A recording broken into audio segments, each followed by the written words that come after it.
Imaginez ceci. Vous êtes éveillé à 3 heures du matin, allongé, fixant votre téléphone, attendant une réponse qui ne viendra peut-être jamais. Votre poitrine se serre, votre esprit tourne en rond avec 1000 possibilités, et vous vous posez la même question torturante qui hante l'humanité depuis des siècles. Comment cesser de se soucier quand quelqu'un cesse de se soucier de vous? Qu'il s'agisse d'un partenaire amoureux qui s'est éloigné, D, un ami qui est détaché ou D, un membre de la famille qui a choisi le silence plutôt que la connexion, nous avons tous vécu ce moment où nous réalisons que nous nous accrochons à quelque chose qui est déjà parti. L'emprise que nous exerçons sur ces relations devient une prison de notre propre fabrication, et la clé de la liberté ne réside pas dans le fait de moins se soucier, mais dans le fait de se soucier autrement. Il y a 2000 ans, un empereur romain nommé Marc Aurèle a été confronté à ce même dilemme humain. Tout en commandant des légions et gouvernant un empire, il luttait avec la question fondamentale de savoir comment préserver la paix intérieure lorsque le monde extérieur, y compris les personnes que nous aimons, refuse de coopérer avec nos désirs. Ces réflexions, forgées dans le creuset du pouvoir et des responsabilités, nous offrent une feuille de route vers la liberté émotionnelle qui ne requiert pas de devenir froid ou indifférent. Les stoïciens comprenaient quelque chose que nous oublions souvent dans notre poursuite moderne du contrôle. Notre plus grande souffrance ne vient pas de ce qui nous arrive, mais de notre résistance à ce qui nous arrive. Ils ont découvert que le détachement émotionnel ne consiste pas à fermer son cœur. Il agit de reprendre votre pouvoir de choisir comment vous réagissez aux inévitables changements de la vie. Aujourd'hui, je veux partager 5 principes stoïciens qui peuvent transformer votre rapport à attachement, et vous rendre autonomie émotionnelle que vous avez peut-être inconsciemment abandonnée. Ce ne sont pas des concepts philosophiques abstraits. Ce sont des outils pratiques testés par le temps et éprouvés par ceux qui ont osé les appliquer. Le premier principe remet en question tout ce que on nous a appris sur le fait de accrocher aux personnes que nous aimons. Marc Aurèle écrivait « Tout ce que nous voyons n'est que perspective, non vérité ». Réfléchissez-y un instant. La relation à laquelle vous vous accrochez, l'amitié que vous tentez désespérément de préserver, la connexion amoureuse que vous avez peur de perdre, toutes existent principalement dans votre perception de ce qu'elles signifient et de ce qu'elles devraient être. J'ai appris cette leçon à mes dépens à travers une amitié qui avait ancré ma vie pendant plus de 10 ans. Nous avions traversé ensemble des changements de carrière, des ruptures amoureuses et des crises familiales. Je croyais que notre lien était incassable, permanent, quelque chose sur quoi je pouvais compter, peu importe ce que la vie nous réservait. Mais les relations, comme tout dans cet univers, sont régies par la loi de l'impermanence. Les fissures sont apparues subtilement. Les réponses à mes messages sont devenues plus courtes. Les projets étaient annulés plus fréquemment. La conversation facile que nous partagions autrefois semblait forcée, raide. Au lieu d'accepter ce qui se passait, j'ai resserré mon emprise. J'ai lancé davantage de conversations, suggéré plus d'activités, œuvré plus durement pour maintenir ce qui s'évanouissait clairement. Avez-vous déjà essayé de tenir du sable dans votre main? Plus vous serrez, plus il s'échappe rapidement entre vos doigts. Tel est le paradoxe de l'attachement. Plus nous essayons désespérément de préserver quelque chose, plus nous la détruisons rapidement. Mon ami ne se détachait pas parce qu'il ne se souciait plus de moi. Il se détachait parce qu'il ressentait ma détresse, mon besoin de contrôler l'évolution naturelle de notre connexion. Le moment où j'ai cessé de lutter contre le changement a été celui où j'ai trouvé la paix. Je n'ai pas cessé de me soucier de mon ami. J'ai cessé d'essayer de forcer notre relation à rester statique dans un monde dynamique. J'ai accepté que notre lien intense avait rempli son rôle dans nos vies et que cette acceptation nous libérait tous les deux pour apprécier ce que nous avions partagé, sans exiger que cela dure pour toujours. C'est la première règle du détachement émotionnel. Acceptez l'impermanence. Tout dans votre vie, chaque relation, chaque sentiment, chaque circonstance, est temporaire. Ce n'est pas une vérité déprimante, C'est une vérité libératrice. Lorsque vous comprenez vraiment que rien ne dure éternellement, vous cessez de gaspiller de l'énergie à essayer de le rendre éternel. Vous pouvez aimer pleinement sans l'angoisse de la perte, parce que vous avez déjà accepté que la perte est inévitable. Mais accepter l'impermanence n'est que le début. Le vrai travail commence lorsque vous apprenez à maîtriser les histoires que votre esprit se raconte sur ce que cette impermanence signifie. Marc Aurèle enseignait « Tu as le pouvoir sur ton esprit, pas sur les événements extérieurs. Prends conscience de cela et tu trouveras la force. » Cela pourrait être l'idée la plus révolutionnaire de toute la psychologie humaine. Pourtant, nous l'ignorons constamment dans notre vie quotidienne. Permettez-moi d'illustrer ceci avec un scénario qui pourrait vous sembler familier. Vous envoyez un message sincère à quelqu'un qui vous est cher. Des heures passent sans réponse. Puis, un jour s'écoule. Votre esprit commence sa danse interprétative habituelle. Il m'ignore. J'ai dit quelque chose de mal. Il perd de l'intérêt. Cette relation est terminée. Observez ce qui se passe ici. Le fait, la seule vérité vérifiable, est que vous avez envoyé un message et N n'avait pas reçu de réponse. Tout le reste est une fiction. Des histoires que votre esprit invente pour combler le vide de l'incertitude. Mais ces histoires paraissent si réelles, si convaincantes, que vous commencez à y réagir comme s'il s'agissait de faits. Votre anxiété monte en flèche, votre comportement change, et vous finissez peut-être par agir d'une manière qui crée précisément le résultat que vous redoutiez. Je me souviens avoir attendu 3 jours que un ami réponde à ce que je pensais être un message important. Durant ces 3 jours, j'ai élaboré un récit complexe sur la fin de notre amitié, sur comment j'avais franchi des limites, sur le fait qu'il devait probablement parler à des autres personnes de quel fardeau J.A. était devenu. Au moment où il a finalement répondu par une simple excuse, « Désolé, je suis débordé au travail », J avait déjà fait le deuil de notre amitié, et J était prêt à éloigner totalement. C'est ainsi que nous nous torturons, pas avec la réalité, mais avec les histoires que nous nous racontons à son sujet. Les stoïciens ont développé une technique puissante pour briser ce cycle. Ils apprenaient à marquer une pause entre le stimulus et la réponse, à examiner leurs pensées comme agissaient de preuve dans une salle d'audience. Quand vous surprenez votre esprit à tisser des histoires sur le comportement de quelqu'un, demandez-vous quels sont les faits ici. Débarrassez-vous des interprétations, des suppositions, du sens que vous ajoutez aux simples données brutes de l'expérience. En général, vous constaterez que les faits sont beaucoup moins dramatiques que vos histoires. Une réponse tardive n'est qu'une réponse tardive. Un plan annulé n'est qu'un plan annulé. Une période de distance n'est qu'une période de distance. Lorsque vous cessez d'ajouter des couches de signification à ces événements neutres, vous cessez de vous infliger une souffrance inutile. Mais qu'en est-il de se préparer à la souffrance qui pourrait réellement survenir? Cela nous amène à l'une des pratiques stoïciennes les plus mal comprises. Les stoïciens pratiquaient un exercice appelé premeditatio malorum, la préméditation du malheur. Pour les oreilles modernes, cela ressemble à une recette pour l'anxiété et la dépression. Pourquoi imaginer délibérément perdre les personnes et les choses que vous aimez? N'est-ce pas s'inviter une souffrance dans la vie? La réponse réside dans la différence entre la peur et la préparation. La peur survient lorsque nous sommes pris de court par la perte.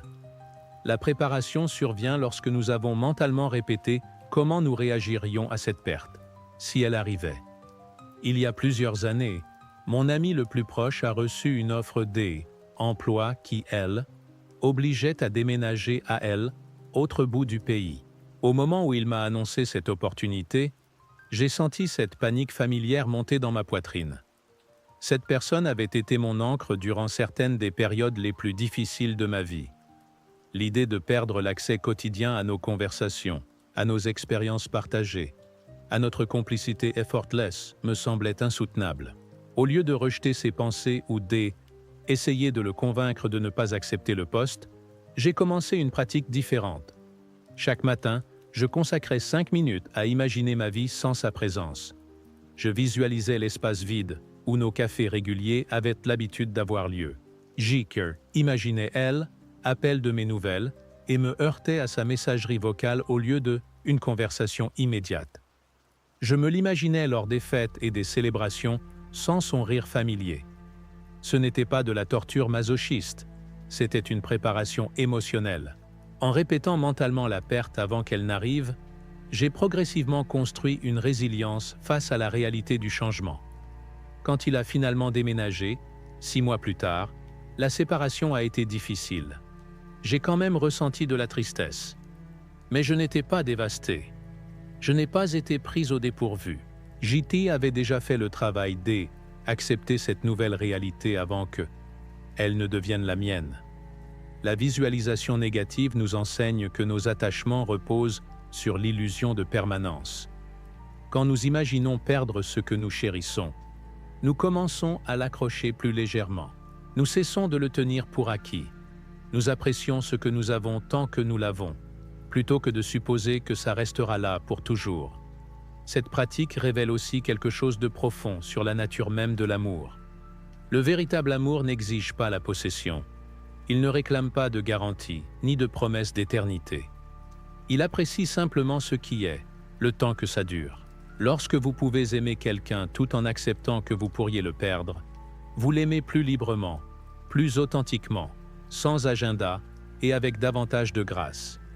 Mais même avec cette préparation, nous nous retrouvons souvent à tenter de contrôler des issues qui ne sont pas de notre ressort. Cela nous conduit à peut-être l'enseignement le plus concret de tous les enseignements stoïciens. Les stoïciens divisaient toute l'existence en 2 catégories, ce qui est sous notre contrôle et ce qui ne l'est pas. Cela paraît simple, mais la plupart d'entre nous vivent dans une ignorance totale de cette distinction fondamentale. Nous nous épuisons à tenter de contrôler les sentiments, les décisions et les comportements des autres, tout en négligeant le domaine où nous avons réellement du pouvoir, notre propre esprit et nos actions. J est passé des années piégé dans ce cycle avec un partenaire amoureux qui se retirait progressivement de notre relation. Je pouvais sentir le changement dans son énergie, les modifications subtiles dans sa façon de me parler, l'espace grandissant entre nous. Au lieu de accepter ces changements comme des informations sur son état intérieur, que je ne pouvais pas contrôler, je me suis lancé dans des tentatives désespérées pour reconquérir son attention et son affection. J'ai organisé des rendez-vous plus élaborés. J'ai envoyé des messages plus réfléchis. J'ai essayé de devenir plus intéressant, plus attirant, plus indispensable. Je scrutais ses réseaux sociaux à la recherche d'indices sur son état émotionnel. J'analysais chaque mot qu'il prononçait pour en déceler un sens caché. Je me mettais à sa disposition à toute heure, espérant que cette disponibilité permanente se traduirait par une reconnexion renouvelée. Tout cet effort était concentré sur la mauvaise cible. J'essayais de contrôler ses sentiments à mon égard, son niveau d'intérêt, sa décision de rester ou de partir. Ces choses étaient entièrement en dehors de ma sphère d'influence. Plus j'investissais d'énergie à contrôler l'incontrôlable, moins J avait énergie pour les choses que je pouvais vraiment contrôler.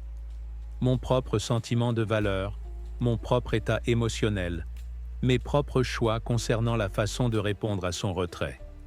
La révélation est survenue lorsque J ait cessé de me demander « Comment puis-je le faire, aimer à nouveau ?»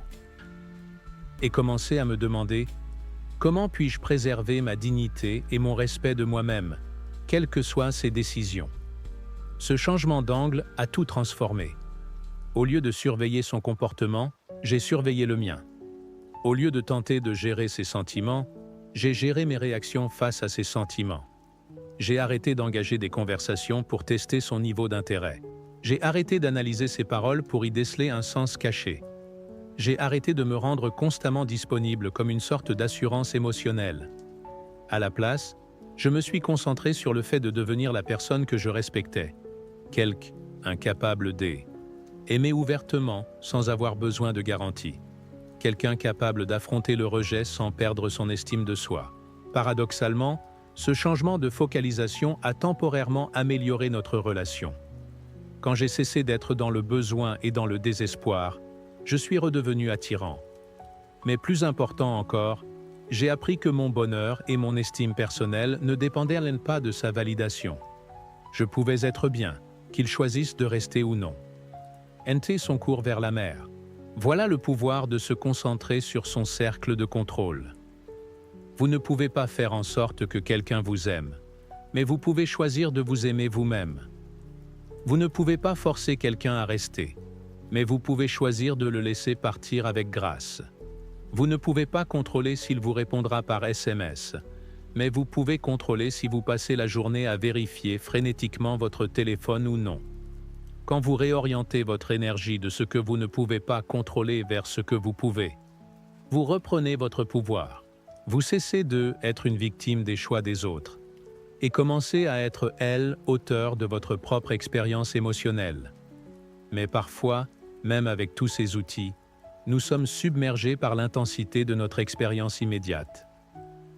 C'est alors que il nous faut la dernière pratique stoïcienne. Art de la perspective. Marc Aurèle se rappelait régulièrement sa place dans le vaste cosmos.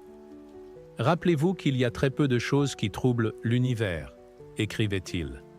Qu'est-ce que le chagrin, la rage, la peur, sinon une focalisation mal dirigée sur ce qui échappe à notre contrôle, lorsque vous êtes au milieu d'un tourment émotionnel, quand quelqu'un que vous aimez vous a blessé, rejeté ou abandonné.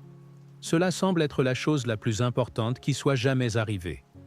Votre douleur occupe tout votre champ de conscience. La relation semble être tout, et sa perte semble être la mort. Mais Aurèle enseignait une manière différente de voir. Il encourageait ce que nous pourrions appeler une perspective cosmique, la capacité de prendre de la hauteur par rapport à votre expérience immédiate et de la voir dans le contexte de toute votre vie. Et votre vie dans le contexte de toute l'existence. J'ai appris cette leçon lors de ce qui a paru être la rupture la plus dévastatrice de ma vie. La relation avait duré 3 ans et avait été marquée par une connexion intense, des rêves partagés, et ce que je croyais être un engagement mutuel pour un avenir commun. Lorsqu'elle a pris fin, j'ai eu l'impression que mon monde s'était effondré. Je ne pouvais pas imaginer un avenir sans cette personne. Je n'arrivais pas à concevoir le bonheur sans sa présence dans ma vie. Pendant des semaines, j'ai vécu dans un état de douleur émotionnelle aiguë. Chaque jour ressemblait à une lutte pour survivre. Je ne pouvais pas me concentrer au travail. Je ne pouvais pas profiter du temps passé avec des amis. Je ne pouvais pas imaginer me sentir à nouveau complet. La rupture était devenue ma réalité entière, la lentille à travers laquelle je voyais tout le reste. Puis, un soir, alors que je sombrais dans mon désespoir, je me suis posé une question que Marc Aurèle aurait pu se poser. Est-ce que cela sera important dans 5 ans? Cette question a créé une fissure dans ma vision tunnel. J'ai commencé à m'imaginer 5 ans dans le futur. Que serais-je en train de faire? Qui serais-je? Est-ce que cette relation, qui me paraissait si centrale à mon existence, serait encore un élément significatif de mon histoire à ce moment-là? La réponse a été à la fois humiliante et libératrice. Dans 5 ans, cette rupture serait probablement un souvenir lointain, un chapitre de mon histoire personnelle qui aura appris quelque chose de précieux sur l'amour et la perte. La personne que je pleurais serait probablement installée avec quelqu'un d'autre, et je serais probablement reconnaissant que notre relation se soit terminée à ce moment-là, ouvrant la voie à ce qui viendrait ensuite. Il ne agissait pas de minimiser ma douleur, ni de dénigrer l'importance de ce que Ji-chan avait perdu. Il s'agissait de mettre ma douleur en perspective. Oui, cela faisait mal. Oui, cela comptait. Mais ce n'était pas la fin de mon histoire. Ce était que la fin d'un chapitre. Marc Aurèle avait une phrase pour cela. Obstacle à action favorise action. Ce qui se dresse sur le chemin devient le chemin. Autrement dit, les obstacles deviennent des opportunités et les fins deviennent des commencements. La rupture qui semblait être une destruction était en fait une reconstruction. La relation qui s'est terminée faisait de la place pour la personne que je devais devenir. Quand vous pouvez voir votre douleur actuelle dans cette perspective plus large, quelque chose d'extraordinaire se produit. L'intensité ne diminue pas forcément, mais votre rapport à cette douleur change. Vous cessez de combattre la douleur pour commencer à apprendre d'elle. Vous cessez de voir la perte comme une punition pour commencer à la voir comme une leçon. Vous cessez de vous demander « Pourquoi cela m'arrive-t-il » pour commencer à vous demander « Qu'est-ce que cela m'enseigne » Cette perspective cosmique ne vous demande pas de vous détacher de la vie. Elle vous permet de vous engager plus pleinement dans la vie. Lorsque vous comprenez que tout est temporaire, vous cessez de perdre votre temps dans des griefs insignifiants et commencez à vous concentrer sur ce qui compte vraiment. Lorsque vous acceptez que la douleur soit temporaire, vous cessez d'en avoir peur et commencez à en tirer parti pour grandir. Les stoïciens comprenaient que la perspective est un choix. Vous pouvez choisir de voir votre rupture comme la fin du monde, ou vous pouvez choisir de la voir comme le début d'un nouveau chapitre. Vous pouvez choisir de voir le rejet comme la preuve de votre indignité, ou vous pouvez choisir de le voir comme une redirection vers quelque chose de mieux adapté pour vous. Vous pouvez choisir de voir la perte comme une punition, ou vous pouvez choisir de la voir comme une préparation à ce qui vient ensuite. Alors que nous arrivons à la fin de notre parcours à travers ces principes stoïciens, je veux aborder une idée fausse courante à propos du détachement émotionnel. Beaucoup craignent qu'apprendre à lâcher prise signifie devenir froid, indifférent ou émotionnellement inaccessible. Ils s'inquiètent que, si l'on cesse de s'accrocher aux relations, on perde la capacité d'aimer profondément. Cette peur repose sur une prémisse erronée. Le détachement émotionnel, tel que les stoïciens le concevaient, ne consiste pas à ressentir moins, il consiste à souffrir moins. Il ne s'agit pas d'aimer moins profondément, il s'agit d'aimer plus librement. Quand vous pouvez aimer quelqu'un sans avoir besoin de le posséder, sans exiger de garantie sur l'avenir, sans faire dépendre votre bonheur de ses choix, vous là, aimez plus purement que vous auriez pu le faire en vous accrochant à lui. Pensez à la différence entre un poing fermé et une main ouverte. Le poing fermé tient fermement ce qu'il possède, mais il ne peut rien recevoir de nouveau. La main ouverte ne serre peut-être pas aussi fermement, mais elle est libre de donner et de recevoir, de lâcher prise et de saisir au gré des changements de circonstances. C'est la liberté que procure le détachement stoïcien. Non pas la liberté d'être loin de l'amour, mais la liberté d'aimer sans peur, sans désespoir, sans besoin de contrôler les résultats. Lorsque vous n'avez pas peur de perdre quelqu'un, vous pouvez l'apprécier pleinement tant qu'il est là. Quand vous n'essayez pas de faire durer une relation indéfiniment, vous pouvez en profiter pour ce qu'elle est dès maintenant. Les 5 principes que nous avons explorés. Embrassez l'impermanence. Maîtrisez vos pensées. Vous préparez à la perte. Contrôlez ce qui est en votre pouvoir et maintenir la perspective articule pour créer cette forme de liberté émotionnelle. Ils n'éliminent pas le ressenti. Ils éliminent la souffrance inutile. Ils n'empêchent pas l'attachement. Ils empêchent l'attachement malsain. L'attachement sain apprécie sans posséder. Il savoure sans exiger. Il aime sans demander de garantie. Il fait son deuil sans être détruit par le chagrin. Il lâche prise sans devenir froid. C'est peut-être le plus beau cadeau de la sagesse stoïcienne.